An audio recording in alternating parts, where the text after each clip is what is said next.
Fala, meu povo! Tudo bem com vocês? Eu sou o Emerson, professor de Física, e vamos juntos resolver essa questão número 8 que caiu na Unicamp de 2026. Vem comigo, olha só.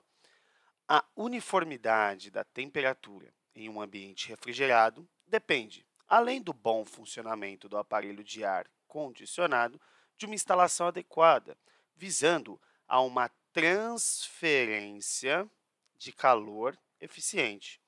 Bom, aqui a Unicamp ela já coloca qual o tema da questão. A gente está dentro da parte de termologia de transportes térmicos, ok? Isso pode ser verificado pelo instalador, utilizando um termômetro de infravermelho para inspecionar diferentes áreas do recinto. Analise as afirmativas 1, 2, 3 e 4 sobre os mecanismos de transferência de calor, condução, convecção e radiação ou irradiação, né? Vamos lá, gente? Bom, primeira afirmação aqui, ó. A transferência de calor por condução térmica pode ocorrer tanto no vácuo quanto no meio material. Essa afirmação está incorreta, pessoal. Vamos nos lembrar que a condução ela ocorre essencialmente em sólidos, ou seja, essencialmente em um meio material. Ela é aquele transporte térmico molécula por molécula. Então, quando a afirmação diz que pode ocorrer no vácuo, isso aqui exclui a afirmação. Tudo bem? Então, a 1 está errada. Afirmação 2. A taxa de condução de calor, taxa é aquela relação do transporte com o tempo. Então, é o transporte térmico ao longo do tempo. Então, a taxa de condução de calor numa barra não depende da diferença entre as temperaturas de suas extremidades. Isso está incorreto, pessoal. Quando ele fala que não depende, isso exclui a questão. Vamos lembrar aqui junto comigo, ó, sobre essa afirmação aqui.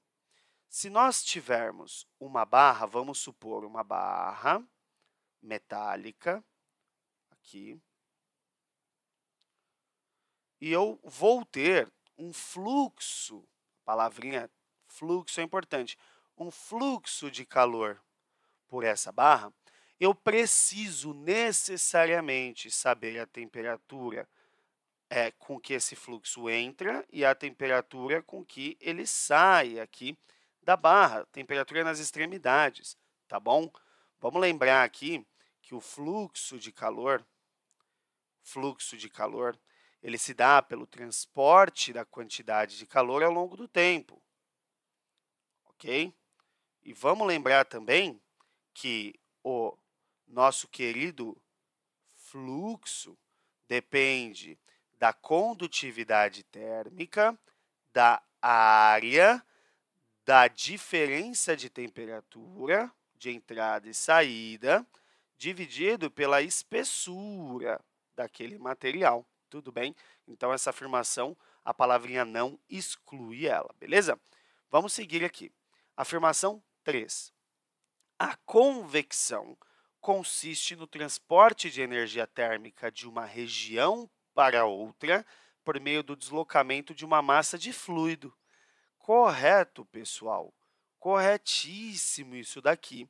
Vamos lembrar juntos aqui que a convecção, o movimento convectivo, ocorre da seguinte forma. Se nós tivermos aqui um recipiente, e esse recipiente estiver sobre uma fonte térmica, pode ser aqui, ó, uma chama acesa, uma fonte que está fornecendo calor ao longo do tempo, uma fonte com potência constante, e eu colocar um fluido aqui, ó. Detalhe, a palavra fluido pode ser um líquido ou um gás, ok? As moléculas que estão aqui embaixo, elas vão começar a se agitar mais rapidamente do que as moléculas que estão aqui em cima. O que acontece, né? Essas moléculas de baixo, pela agitação ser maior, nós temos aqui uma expansão, uma dilatação desse fluido embaixo. O que acontece aqui? Quando nós aumentamos o volume, nós reduzimos a densidade. Vamos lembrar aqui que densidade é a massa sobre o volume. Isso significa que, se eu aumentar esse volume sem mexer na massa, a densidade cai. Então, essa massa com maior temperatura, ela tende a fazer o quê? Essa massa de fluido subir. Ah, e aqui em cima, nós temos também a relação densidade, massa por volume. Essa massa do fluido que está acima vai acabar ficando com uma densidade maior e vai acabar descendo. A gente fala que o fluido de maior temperatura sobe, enquanto o fluido de menor temperatura desce. Temos esse deslocamento e esse movimento convectivo ocorre. Portanto, essa afirmação 13 está corretíssima. Tá bom, galerinha? Vamos na afirmação de número 4? A transferência de calor por radiação térmica pode ocorrer tanto no vácuo quanto no meio material. Correto, pessoal? A radiação ela é o único transporte térmico que não precisa de um meio material para levar esse calor. Esse transporte aqui, vamos lembrar, esse transporte feito por radiação, ele é feito através de ondas eletromagnéticas. Então, no vácuo, é o único transporte que pode estar ocorrendo, tá bom? E quando ele afirma que esse transporte pode ocorrer no meio material, correto.